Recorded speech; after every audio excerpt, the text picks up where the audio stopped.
All right, everybody. It's that time. It's that time of year.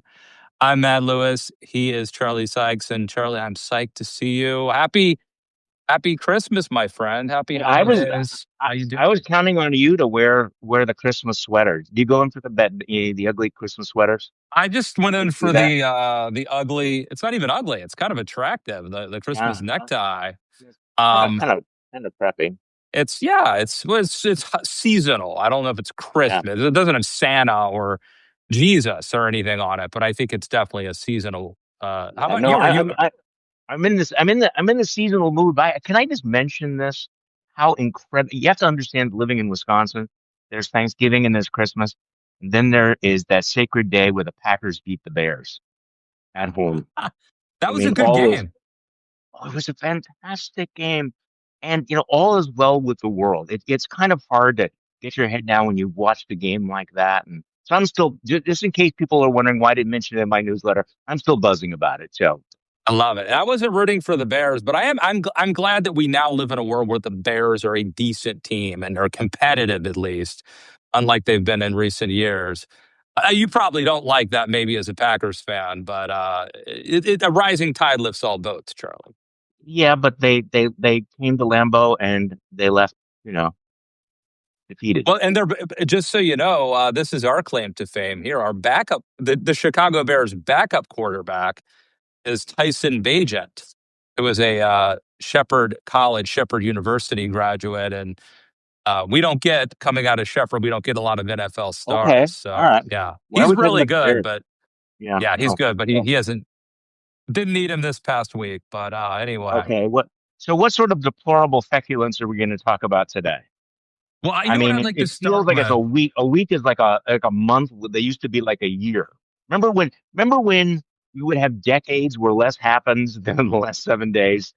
So this is a challenge. Yeah, decades happen in weeks and weeks. I don't know what the quote is, but yeah, That's what it is. it's there. And I have to tell you, Trey, like a common theme, and I have to quit bitching about this, or people are going to be like, "Why am I listening to Matt Lewis?" But I am struggling to keep up with Everyone what is. is going on in the news and what is, and it's just there's so many. It's so niche. Like later on, Charlie, we're going to talk about, we might get into some Milo Yiannopoulos, Tim Pool stuff and deep pools. But I want to start. I want to start with Texas because this is important. Democrats. I would say last week for the first time we had that special election in Tennessee. Yeah. That seems like it was months ago, but there was a special election in Tennessee. The Democrat lost, but overperformed Kamala Harris by 13 points. Right. Which, if every Democrat, it wouldn't happen. But if every Democrat in the nation overperformed their By district, 13 points. you not only would they take the House, but they would actually have a shot. I think they would take the Senate. And this brings us to Texas, Charlie, where Democrats every couple of years think this is we're going to finally get that fool's gold. But this could be the year. And now Colin Allred, who ran last time, is Right. out, He's and a good candidate. Jasmine Crockett is in. And I'm wondering what you think. Well, I think I saw the headline in the Washington Post this morning, Democrats in disarray. Colin Allred was a solid candidate, the kind of candidate that might win under certain circumstances. So, for example, if the incumbent Republican is defeated by the deeply deplorable MAGA, Ken Paxton, if Ken Paxton wins that nomination, this is like, then it becomes really real. Ken Paxton has got so much baggage. It's actually shocking that he's even still in the race. Okay, so Democrats have a legitimate shot. Colin Allred has run statewide. I think he has some crossover appeal. He drops out of the race after Jasmine Crockett gets in. Now, Jasmine Crockett is really very, very popular on the liberal base, but does not. She's never run in a swing district. She's never won in a swing district. She is one of those Democrats that can now fly their freak flag because they get 80% of the vote in their district. And so she gets in and she pushes Colin Allred out. And this is again one of those moments like Democrats. Okay, so you're overperforming, but in order to win in a state like Texas, you can't just motivate the base because the base isn't big enough. Just look at the math. You're going to have to win undecided voters, swing voters, people who voted for Republicans in the past. And, Jasmine Crockett's going to be very, very popular, on MSNBC and on the usual progressive sites. But no, this feels like a potential own goal. So I can understand why there are so many Democrats who are feeling a little bit of angst about that this morning. No disrespect to Jasmine Crockett, but she is one of those candidates that will do very, very well in a solidly Democratic district. But candidates like that do not win in swing districts generally. So I don't know. What do you think? Well, first of all, I guess there was a sense that she can't be stopped in the primary. That at least that Yeah, Colin Allred thought that it was he couldn't win, he couldn't beat her. So that creates this like almost catch-22 type, situation where the only person who can win the Democratic primary will lose the Democratic general election. And I do think you're right, Charlie. I mean, I think people look back and they say, well, Colin Allred didn't do that well last time, and he didn't. I think he lost by like 8 or 9 points. It wasn't yeah, that close. but But it's the catch. problem, as you said, Charlie, certain years are better than other years. The last time Democrats almost won that race was 2018. When guess what? Donald Trump was president. It was his first midterm. That's when Beto O'Rourke, came within a couple points of Ted Cruz. So if we're looking for a year, what year would theoretically, and Democrats hope that it's a an analogous year, that 2026 would be similar to 2018 in that regard. And so you should want to put up a candidate that did what Beto did, which is, at least this is before Beto kind of radicalized in that presidential race in 2020. And I think that would be Colin Allred, or maybe even that James Tallarico, as opposed to Tallarico. Jasmine Crockett. But again, this also makes me wonder, are Democrats now kind of doing what Republicans did Yeah, when that's what I feel. Republicans had their Tea Party moment Yeah. when Obama was president? And what they did was they nominated candidates who, I think they left a lot of money on the table, or a lot of Senate seats on the table. Well, and I think they're going to do this. Look, I'm having a little bit of a PTSD flashback about the Wisconsin Senate race because I spent months and months and months saying, Ron Johnson is very beatable. Ron Johnson should have gone down unless the Yep. Democrats nominate somebody who will underperform significantly, which of course then they proceeded to do. I kept saying, if Mandela Barnes is the nominee in Wisconsin, you can take that Senate seat off the table. Now, he did better than I think a lot of people thought. He came close, but he ran about 50,000 votes behind the other Democrat at the top of the ticket. So Tony Evers is the governor. They were on the ticket at the same time. If the Democratic Senate candidate had gotten the same number of votes as the rather uncharismatic Democratic governor, Ron Johnson would not be in the United States Senate. The Democrats would have another Senate seat. Instead, they nominated somebody who was way to the left of the center of Wisconsin politics. And I feel they're going to do the same thing in Hmm. Texas. Now, by the way, let's go back to Tennessee because I know you were a little bit more jiggy about that than I was. Now, the Democrat overperformed by 13 points and lost by 9 points. Lost by 9 points in a district that Donald Trump won by 22 points. Now, that's impressive. But this was a really far left candidate. This was somebody who had the baggage of abolishing the police and saying, I am a radical, it's et cetera. And once again, if you're going to win in districts like that, you can't just motivate the hardcore base. You have to figure out a way to get people who voted for Donald Trump, who voted for Republicans in the past, or who sat home and are going to switch over. So in some ways, I think a more centrist Democrat would have done even better than that. Would have Yeah, come, I agree. closer than 9 points. So unfortunately, I think Democrats are reading the wrong lesson. They're thinking, "Wow, we really overperformed. You lost. You still Yeah, lost, and in order to win, you're not going to run to the left." And again, Jasmine Crockett is not only, I think, the wrong candidate at the wrong time. She's going to suck up a lot of money, and she's going to suck up a lot of oxygen. And right now, she's going to be one of the most prominent faces of the Democrats going into the midterms. And hmm again, if you're chuffing the hopium and you're watching MSNBC 18 hours a day, you're going to think this is fantastic. However, let me assure you that yeah, the nature of politics is not such that they're going to do it. Now, again, Republican and what's bizarre, I'm sorry to go on for so long. What's bizarre about this is Republicans are in the process of shooting themselves in the foot, the knee, the groin, the stomach, the head in that Senate race. And it feels like the Democrats are raising their hands saying, we'll bail you out. Yeah. Yeah. No, it feels like Stacey Abrams in some ways, where I'm sure she's going to be this cause celebra, Hmm. and suck up, as you said, money, attention, oxygen. Yeah. Yeah. But look, the stakes are so high. I mean, maybe this goes without saying, but Democrats I mean, again, last week, and by the way, I think that it's probably good for Democrats that Bain, the Democrat, lost that seat, because imagine how high on their own supply they would be if she had found a way to Very. win. Then it would be Mom Donnie in all 50 states. Now there is a chastening a little bit, the fact that she overperformed but still lost. But look, Democrats, even the idea that they could take back the Senate it's going to be very difficult, right? They're going to have to, number one, Democrats have to defend all of these seats, including like places like Georgia, where that's going to not necessarily be easy to do. And they're going to be defending states that are purple, or in some cases, and then they got to go win some of these states like Ohio, that have Yeah. become red Very, very. states, and they have to win. If you have to win in Texas, that's a heavy lift. And so you maybe it's just an obvious point.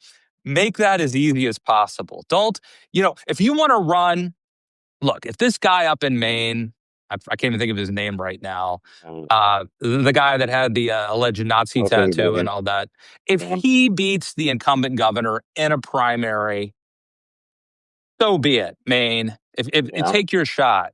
But I feel like in Texas, after all Democrats have been through, and all the times that they've tried and they've come close in 2018, I don't think this is one to mess around with. And it looks like, I mean, if I had to bet right now, I'm guessing she's the nominee. And you're right, Charlie.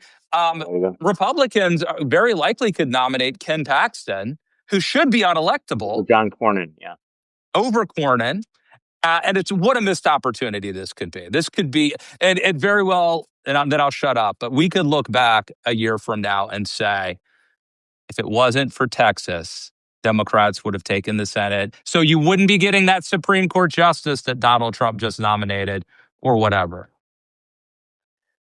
Hey, so speaking of Texas, could we just jump ahead to the other really, really interesting Texas story? So Donald Trump has been tossing out these pardons like Skittles to his friends and his buddies and his cronies. Um, Yes. and by the way, if you're a corrupt congressman these days, you better hope that you're, in Trump's favor, because he is, these pardons, by the way, are just amazing. Did you see the Washington Post story about all the drug dealers that he's been pardoning? I mean, if Hundreds. yes, if he likes you, you get a pardon. You get a get out of jail free card. If you're not in his orbit, apparently you get blown up on a boat. Did you see? I saw a Yeah. cartoon Yeah. of a boat saying, above the boat something like, "Please don't shoot. We're going to invest all of our drug money in Trump's cryptocurrency." And the missile It's is like, sort of like Donald Trump himself. He either went to jail or went to the White I House. know. And the same thing is true if you're a drug trafficker nowadays. You either go to Valhalla, or Yeah. you go Yeah. free. Yeah, you either get to go to Mar-a-Lago or you get wasted in the water. Okay, so he pardons a Democrat, his favorite Democrat, Henry Cuellar, who was, facing charges of influence peddling. I mean, really, really, really sleazy stuff. This is a Democratic representative, and this is the weird part of the story. So then Cuellar, am I pronouncing his name right? Yeah, yeah. Um, uh, By the then way, he, the Orioles once had a great pitcher named Mike Cuellar, oh, a okay, 20 so yeah. game winner. So that's how I know the pronunciation. So then Cuellar turns around and announces that he's running for re-election as a Democrat. And all the Republicans are going, WTF, what's going on? And then Trump breaks bad on him.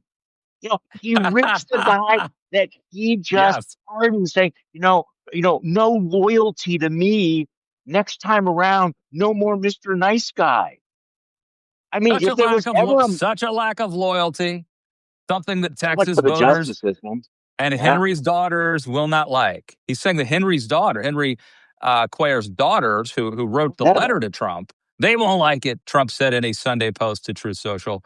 Oh, well, next time, no more Mr. Nice Guy. Trump announced Yeah, last nice, week he nice. was pardoning Cuellar, a Texas Democrat who was indicted last year on bribery and money laundering charges. Cuellar thanked the president at the time in a post to X for his tremendous leadership and taking the time to look at the fact. Yeah. But So I so the don't know. obvious point is if Trump pardons you, you stay pardoned. I mean, you like if he does Yeah. something nice for you, and we saw this before. Wasn't there a Michigan congresswoman who Trump helped her husband, and then he got Yeah. mad at her? Anyway, it's somebody in the comments will see it, but he expects you. He's using the pardon power that belongs to the president, that belongs to we the people, and is I think clearly telegraphing here that he expects there to be political paybacks in some form or another And then for he that. mentions the daughters. See, that's that mafia thing. Like, and Henry, you have some daughters, don't you? It'd be a shame if anything bad would have happened. I mean, this is Yeah. this mafia state we're developing. And again, we started off by saying how hard it is to keep up with stuff. I mean, sometimes, you know, just walking through the stories of the day, you're going to be accused of Trump derangement syndrome. Just walking through the pardon issue and this mafia state of sitting here. Yeah, nice deal. I mean, the president's sitting there. So who do I pick? Do I pick Netflix to buy Warner Brothers, or am I going to let my buddy Ellison buy? It's like, are you old enough to remember when conservatives and Republicans actually thought that the marketplace should not be controlled by by the dark emperor? It's so corrupt, Charlie. It is so corrupt. And it is really, and then Mona Sharon has written about this Hmm. before pretty eloquently. But now we're on like year 11 or something of the Trump thing. Yeah. And it is just really reshaping a lot of my. I mean, just, I honestly believe that America is way more rigged than I used to think it was. Oh When my Trump God, first yeah. came along, and I would just say, like, generally, my take, it's so much more negative now. My view of the system is so, and in many ways, I think it's mainly because he's made it this way, but in some cases, he's revealed it to be this way. But this has really dramatically changed. And I'll just give you one example. Um, as someone who is and some of this just might be getting older, as a conservative person, I really believed that in America, you could really work hard, pull yourself up by your bootstraps, work hard, play by the rules, and be successful. And anyone can be successful. And that's why you don't really envy those rich people with the nice house because Right, you can do that too. They worked right. hard. You can do that too. And I'm starting to think, no, you can't. Actually, most people really can't. And I think some of it's the affordability problem that has gotten worse in recent years. And I don't want to sound like a liberal, but then again, maybe I'm not because Trump himself has stoked grievance and anger and Well, bitterness and an economy that actually I'm not sure you really can get ahead yeah. unless you know the right people and maybe I yeah. I completely agree with you. I mean, I'm sorry to use this jargon, but I mean, there's this asymmetry of power that everybody recognizes. And every time you deal with a major corporation or something, they have all the power you don't. And I think that this is bubbling up that sense that the system is rigged. And this is what's interesting because I do think that if you say we should be in America where if you work hard, you play by the rules, you can get ahead, you should have a fair shot. You should be, have the opportunity to be able to do this. You should be protected when you do this. We should have an economy that spreads its prosperity to everybody. That everybody should have a chance to get the big ass truck, as Ruben Gallego said. Now, if Democrats begin to talk like that, they don't sound like necessarily liberal. They're basically going back saying, do you remember these sort of fundamental American values of fairness? And it's one thing, and I come from a very, very conservative background when it comes to opportunity, and I agree with you. I used to actually I wrote whole books about social mobility and how if we don't have a class system in America, but there comes a breaking point where it's not liberal to be concerned about vast concentrations of wealth and power. It wasn't one of the libertarian ideas was that we needed to be suspicious of all concentrations of power, big government, big business, Hmm. big labor, because the more power they have, the less power individuals have.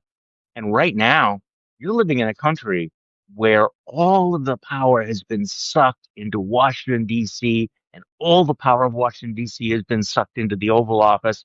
And it's like, wait, this is not what we were talking about.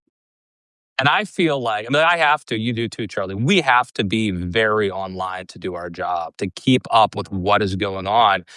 And I think that it's even worse if you're a person who's very online, you feel this even more acutely than you might otherwise if you're out there touching grass more often. The latest AI, right? He's trying to pass or, sign some executive order. I don't even know if this is legal, Yes. but it would effectively say that states and localities cannot sue AI. Do you know about this, Charlie? I could pull it up. Yeah, yeah. No, I do. Yeah, I Trump follow has this. executive order to block AI regulations. I mean, this just goes to the whole. I seem to remember people like Josh Hawley, maybe, and Tom Cotton, uh, droning on and on about big tech, how dangerous big tech is, and their broligarchy, if I'm Yeah. broligarchy, and these people are slowly controlling our lives. And Donald Trump apparently is on their side. Is that populist? I don't know. Okay, well, that's an interesting question because okay, there is that populist, you know, agenda that he ran on. And no, it's not. It is not populist. And I do think that this is where I think that Donald Trump and you and I have talked about this before. I think he has kind of a reptilian political sense. I feel like he's becoming more and more tone deaf on all this, or maybe he just Yes. has a lot of F's to give on all this. But yeah, he is serving the interests of a smaller and smaller group of oligarchs, and I think people are nervous about this. Yeah, I saw one poll when they asked people, how do you feel, should there be more regulation to business or less government regulation to business? And most Americans will say less regulation. On the other hand, you say, do you think there should be more regulation or less regulation of artificial intelligence? Completely flips on the other way. People are nervous about this. They're concerned about this. And Donald Trump, handing out these favors. And by the way, did you see that he just gave permission to NVIDIA to sell really, really advanced chips to China? Okay, I'm just Hmm. throwing that out. Yeah. This, Yep. this I did. as long as they have a kickback to the government. I guess the thing is, this is a government that is not. This is not a free market.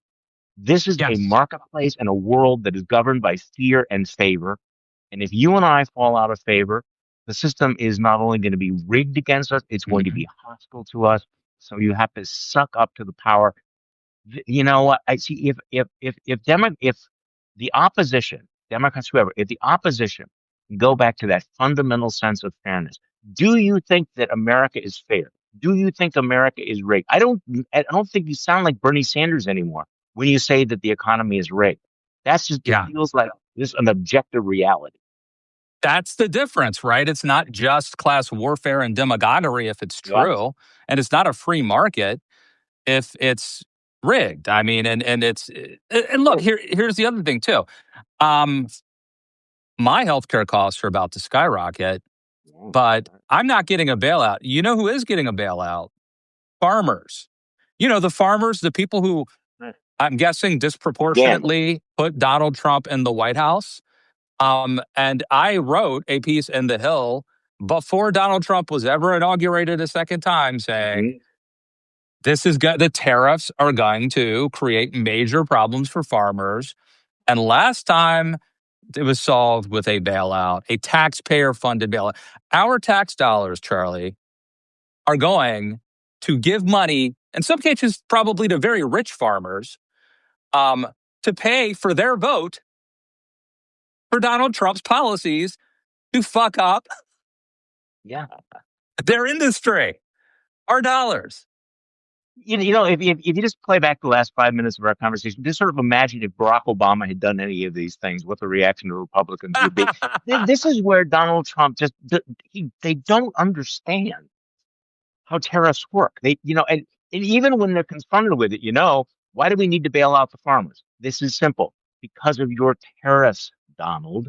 You put these tariffs on, which are paid for by Americans. If they weren't paid for by Americans, what is the point of the bailout? Why is there an affordability Yes. crisis? Yep. Because Yep. the tariffs are Yeah. taxes paid by Americans. Now, You just did the. I yeah, hate to go back to it again because I bring it up every single week. But in A Few Good Men, yeah, in A right, Few good. Good Men, Tom Cruise says to Jack, and this is where Jack Nicholson starts to crumble. Mhm. Why the two orders? I mean, Yeah. if Private Santiago, if you ordered that he not be touched, and your orders are always followed, then why would he need to be transferred? Mhm, mhm, mhm. And if Yeah. and you could do it, we need like AI of Tom Cruise. If But if you look at something about tariffs don't take money from regular people, then why the second order? Why do we need to okay, bail them so out? this, by the way, applies to so many stories. And actually, in my newsletter, which is going to go out in a little while, um, I cite a couple of articles that people are starting to notice. You know that it's not new that the Trump administration is post-factual, that they lie, like most people breathe, and yet it does feel like the lying has the utter alternative reality, the truth bending, has gone to a different level. Whether you're talking about explain why you're blowing up these boats again, explain why you're doing these things, none of the explanations work. And it's like they're just looking you in the eye and going, okay, can I make you believe this? Okay, if that doesn't work, I'm just going to change my story to something else. Okay. That was completely bogus and I'm just going to keep changing it. It is, and this is one of those reasons, and I'm sorry to go back to my cliche. People think, am I losing my mind here? I mean, when you have this, whether you want to call it gaslighting or post truth, they have become really, really aggressive in just, like the truth is whatever we say. And if we say something different today, I'll just deny that I said it yesterday. I mean, you know what I'm saying? It is Yeah, just, and totally. this is what Like, makes you feel like your head is, you're and in this vortex. the good news is it's frustrating as heck. But the good news is that certain people, young people especially, seem to be picking it up on it. They were like plus 10% for Trump a year ago, and now they're like negative 42% or something. I don't know if you saw this, These but the numbers are bottom is, amazing. but I'm just like, we should probably be grateful, better late than never. But I'm just like, what didn't you know a year ago? What didn't you know a year ago? Like, we knew everything we needed to know about Trump. Like, I just Well, don't okay, so understand. I don't understand it. But I yeah, no, never. this is an evergreen story. Like, what did you think was going to happen? What did you think? What were What you did you thinking? By learn? the Okay, so since you cited, a few good men, a few good men. Remember the Tom Hanks series? What was it? A Band of Brothers? At the Hmm. very end, after the war's over, and they're riding in these trucks, and Germany has surrendered, and they're going one direction, and the German prisoners of war with horse-drawn carriages are going the other way. And one of the privates stands up and says, "What the fuck were you thinking? How did you think? You have horses. We have, General Motors and Ford. What did you think was going to happen?"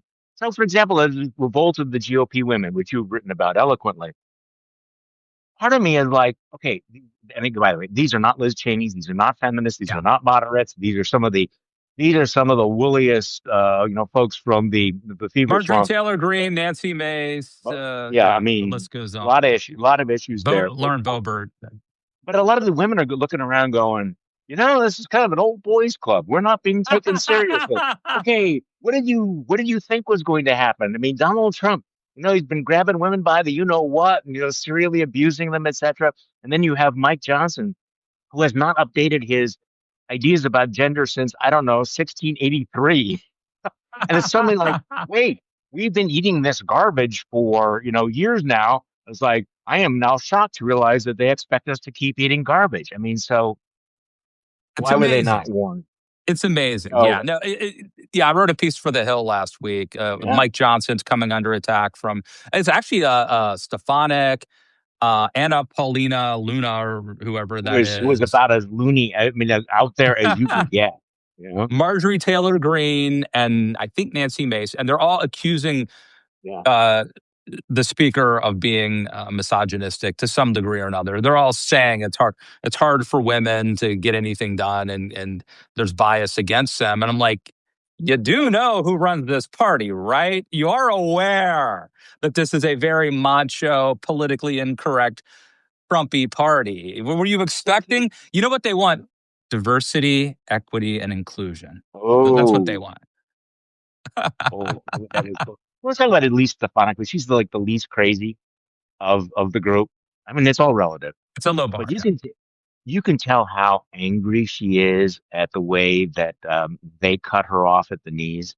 I remember she really wanted to be, well, she was appointed to be UN ambassador. You Yeah. know, that's a pretty big freaking Well, job. she was talked about to be vice president too. Yes, Up exactly. there So with JD Vance she instead. she gets the appointment. She's about to be confirmed. She's planning her whole life around this. And then Mike Johnson gets the yips about possibly losing her congressional seat, and they pull it back from her. Now she's running for governor now, but you can tell she is extremely angry at this. And in terms of like what's going on here, is there an awakening? Is there an ideological shift? Just set that aside. Understand how much of politics is about bruised egos and ambition. A This is, lot. I think, something that people forget. Do you ever work in government?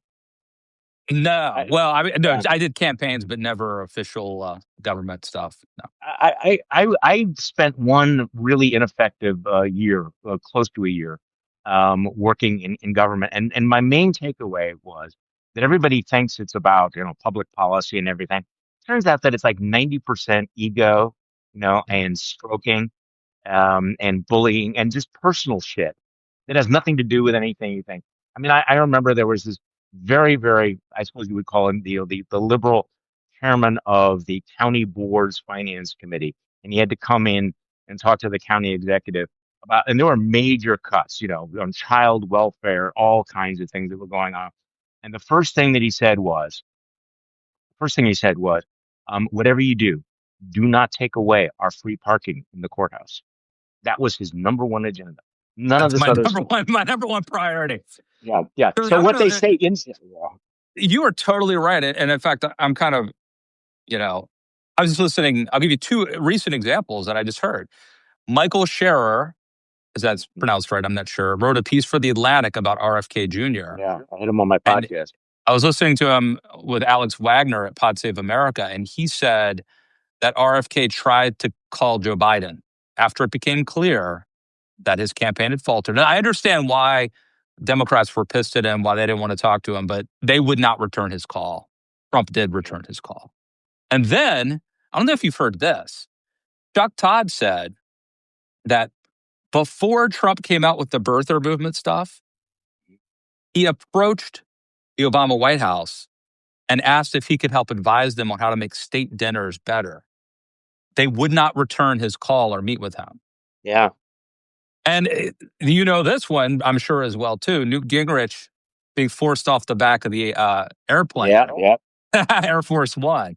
So a lot of this is just personal. Like, did you placate them or not? Did you ruffle their feathers or not? Were you nice to them? And like, I am a believer. If you are in a leadership position, a part of your job is wasting your time kissing people's ass and placating Yes, them. That's part absolutely. of the job. Yeah, yeah. And they don't get that for some reason. Anyway. So Well, you see, speaking of these, the women, Marjorie Taylor Greene telling 60 Minutes, it would shock people to hear how congressional Republicans talk about Trump in private. yeah, Wait, is this the like the not biggest breaking news of the day? Because this is what we've been hearing and what some of us have been complaining about for 11 years now, that Republicans will say things in private that they would never dare say in public. And so it creates this weird dissonance. but And Green's point is a little. You're right. That's true. But Green's point is like, I was there with the president. I've been supporting Trump from day mm, one. These people were bad mouthing him, and now they're kissing his butt and bad mouthing me. So she's got like a vested interest in surprise, this. surprise. Well, Yeah. okay. Like, she's shocked by this. because there's no loyalty in MAGA.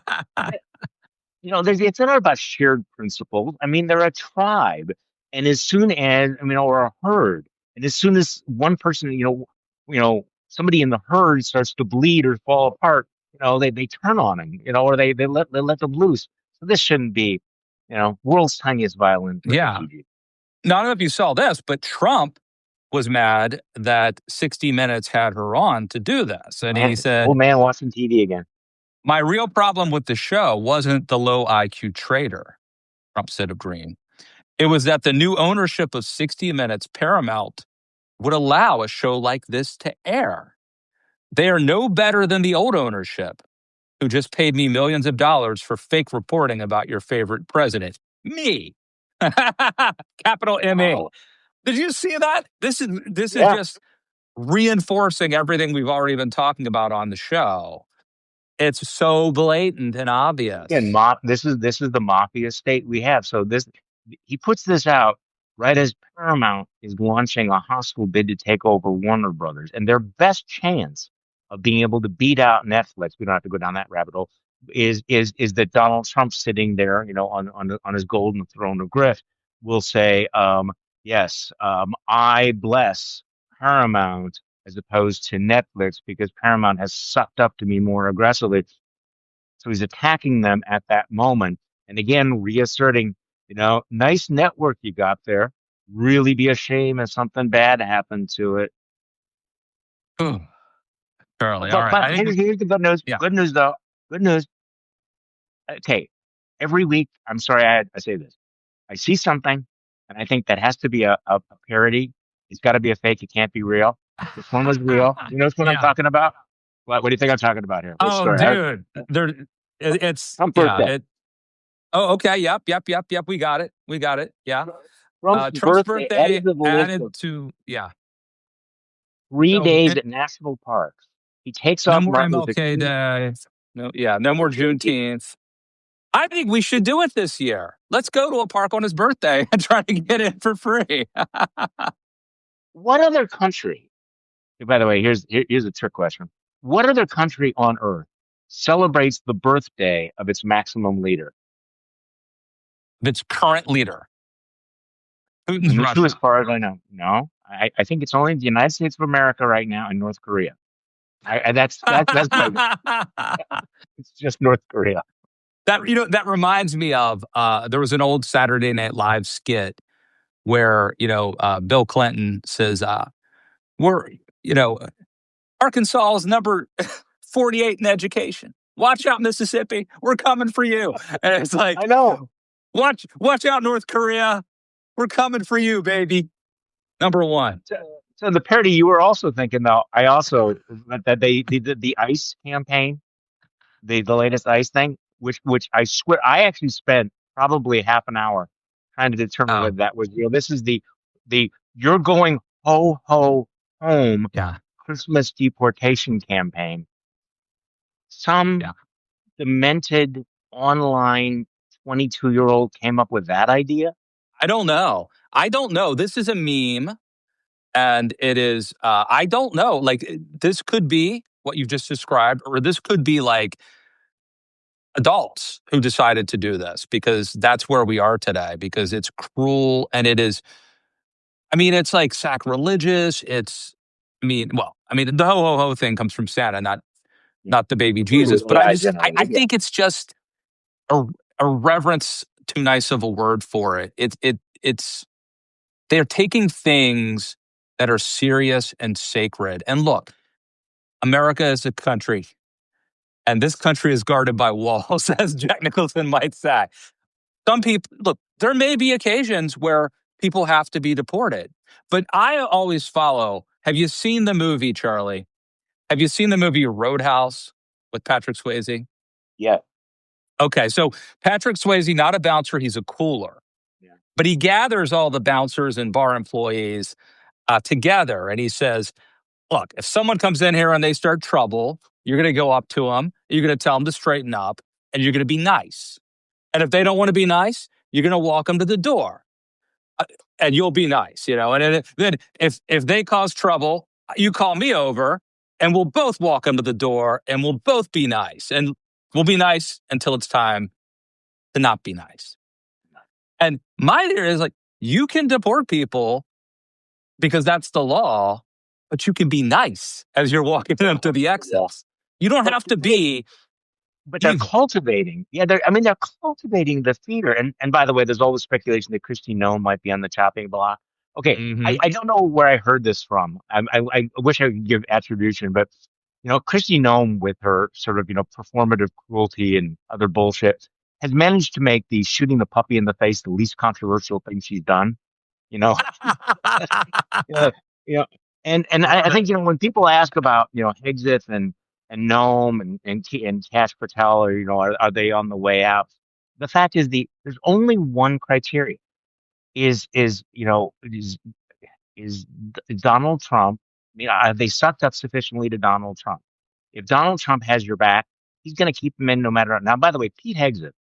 What's interesting is the knives that are out for him coming from within the Pentagon. I mean, it's bad enough that he's, kind of caught up in this whole, extrajudicial killing thing and the Signal Gate thing. Some of the stories about the, coming out of you. I'm sure you've seen them from sources in the Pentagon. I mean, but he's only got an audience of one, and that's all Hmm. that matters.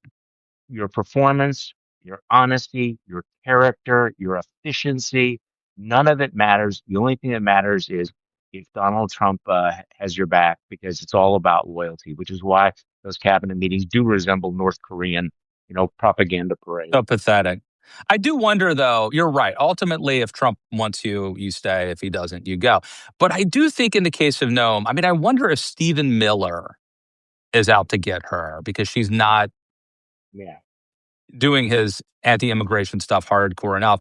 And also, maybe there's a little something between Corey Lewandowski, You who think? is and Jason Miller, or not Jason Miller, but Stephen Yeah. Miller or others. Yeah. So who knows?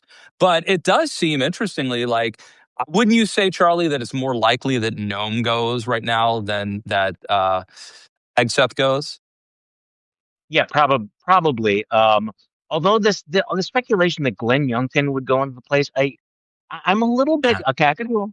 Okay, why are you skeptical about that? Well, the only reason it makes sense is if Trump is looking for someone to like humiliate and destroy. But like, it doesn't make sense for Youngkin, in my opinion.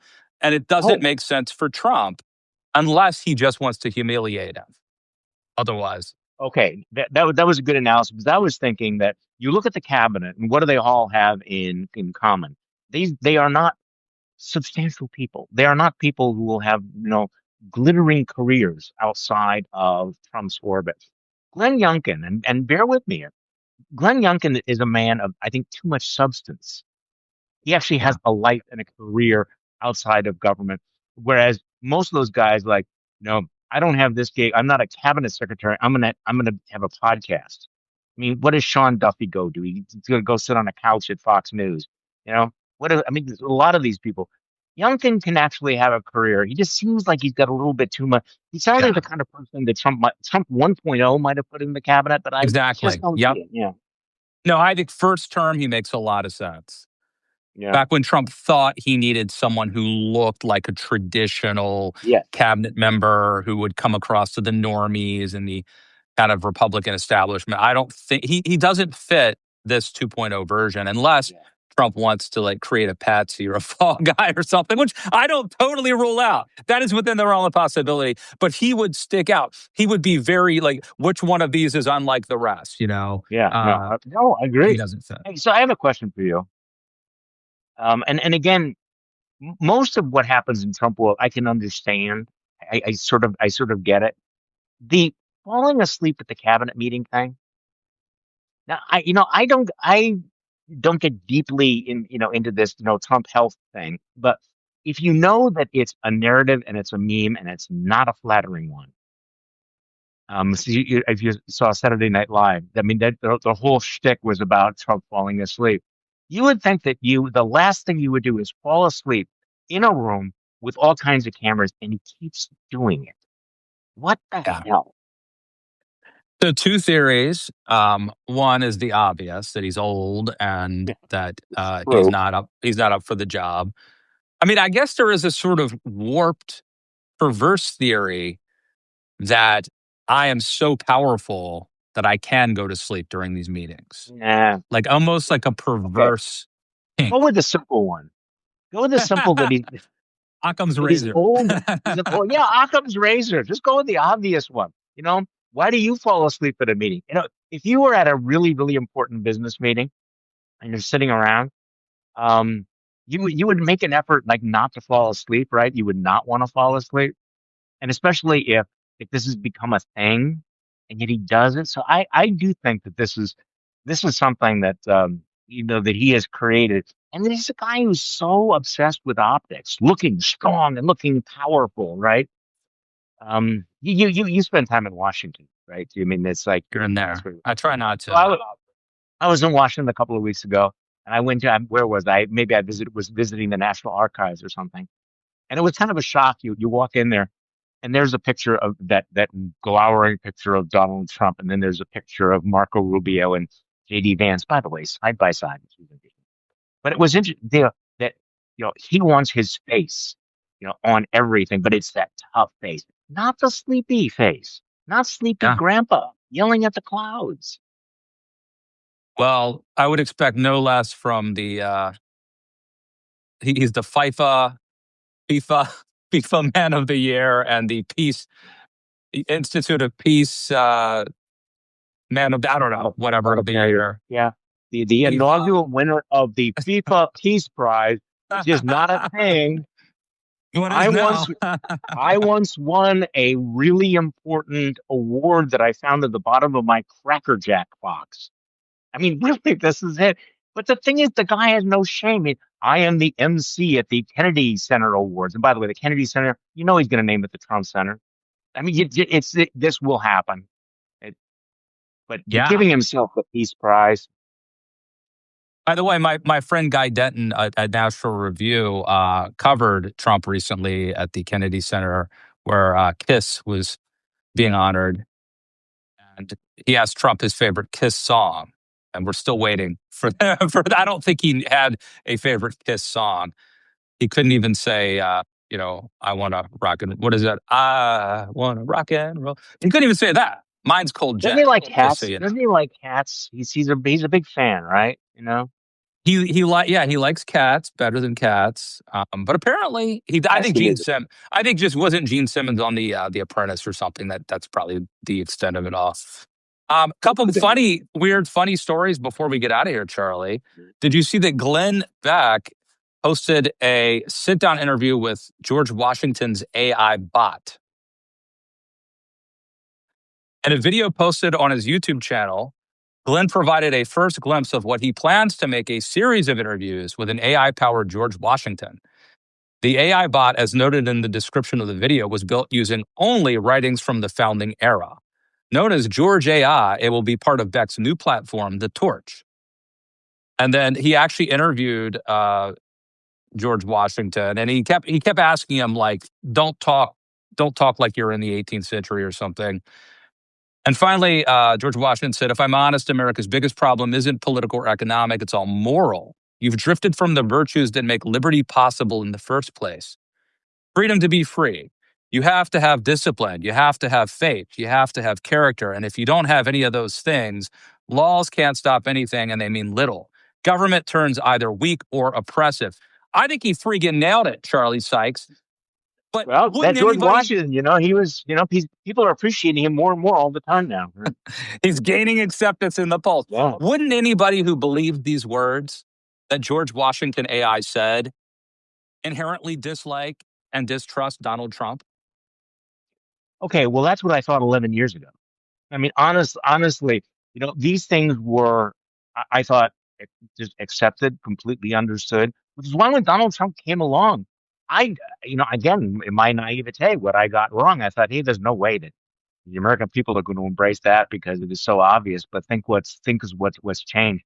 Actually, I do read a lot of American history, as you know, and you go back and you read about what And the founding fathers got some things significantly wrong. There's no question. There's, by the way, a really wonderful new Joseph Ellis book about the contradictions of the American founding, which is highly recommended.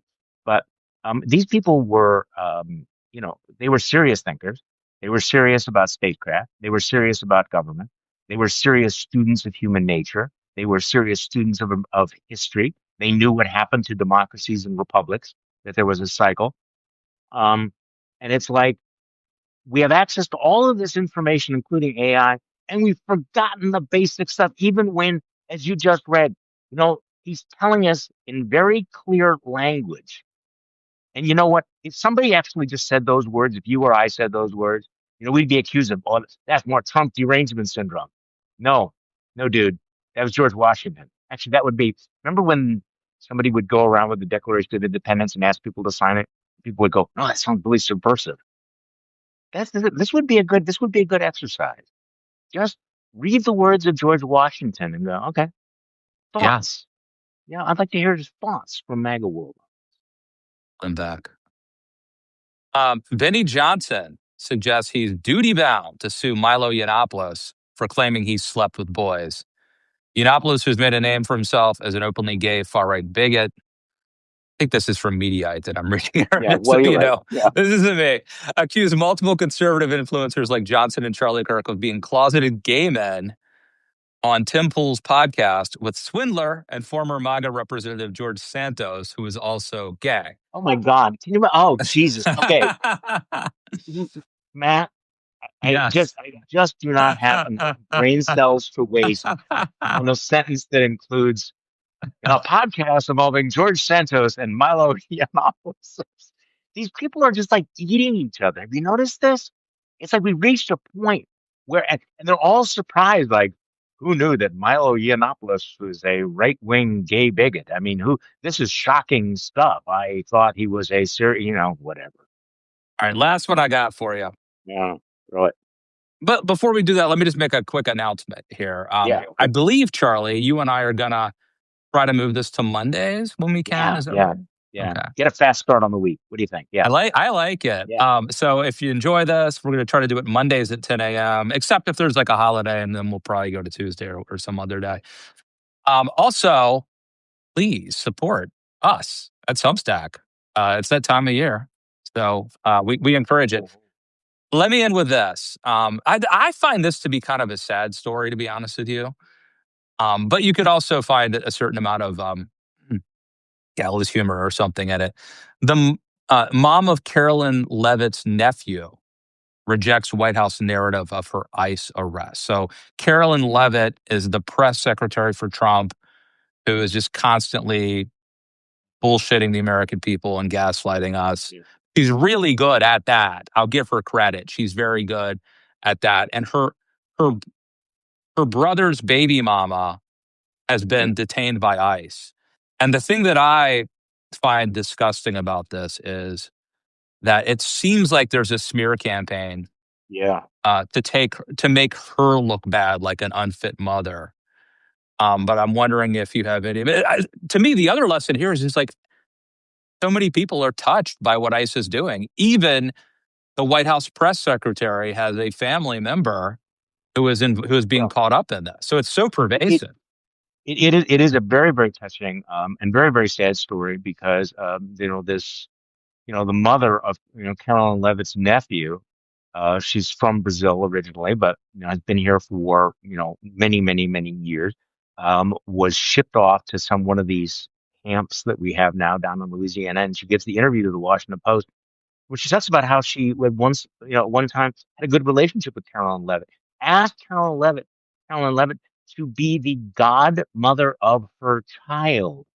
And now to have them basically say she's a criminal and she was never, involved in the child's life and everything. The latest development is she's been released now. I don't know whether the story had any relationship to it, but the judge has now released her, so she's free. I think we're probably going to hear from her some more. But you just get the sense of and I won't, the word performative doesn't work here. Just the cultivated cruelty and indifference to human beings that we're seeing in these. And I think that was shocking. And it's also why I think it's backfiring on them. And I don't see any chance for them to pivot. But you mentioned before, how the numbers among young voters are just like the floor is dropping out. I think part of it, and the Latino voters as well, part of it is that it's one thing, as you point out, it's one thing to be for law and order and for secure borders. It's another thing to just be just fucking mean. And Yep. and that and that and that's what they are. And this woman's stories, how do you not feel for her? And yet, you have to like what hurting yourself. Like, no, in order to be a true American patriot, you cannot give a shit about this woman's suffering. That is why I feel that so many of the lessons could be taken from Roadhouse and A Few Good Men, and we would have a much more logical country than we currently do. Um, no, George what? it's messed up. But Charlie, I have to go back to this point. There were literally signs all over the Republican National Mass Convention deportation. that said mass deportation. This is not a surprise, young people, or Rogan listeners, or whoever you are out there, Theo Von listeners. They are who who we knew they were. They are who they said they were. Well, I was at that convention, and I was surprised by those mass deportation. And I remember thinking at the time, you know what? If somebody went through this hall and handed out signs saying "put them in the camps," the same people would have held up Yeah. those signs. You know, If you did the right font and the right red, white, and blue colors, look, totally. this stuff doesn't happen all at once. It doesn't happen on day one. It's drip, drip, drip, and part of it is this destruction of the American conscience and soul that can lead to some ugly things. Hey, there's a happy note to end on. All right. Merry Christmas, everybody. Happy Hanukkah. Merry Christmas. No, it Go is. Packers. Go Packers. It's serious stuff, but I will say this. I feel better now talking to you for an hour than I did before we talked. I'm in a better. Good. So thank you, Charlie. And if you're following me, but not Charlie on Substack, subscribe and vice versa. And ideally, we'll be back here the Mondays, even before Christmas. We'll be back that Monday. So uh, God bless you, Charlie Sykes. And thanks, everyone, for watching. And we'll see you next week.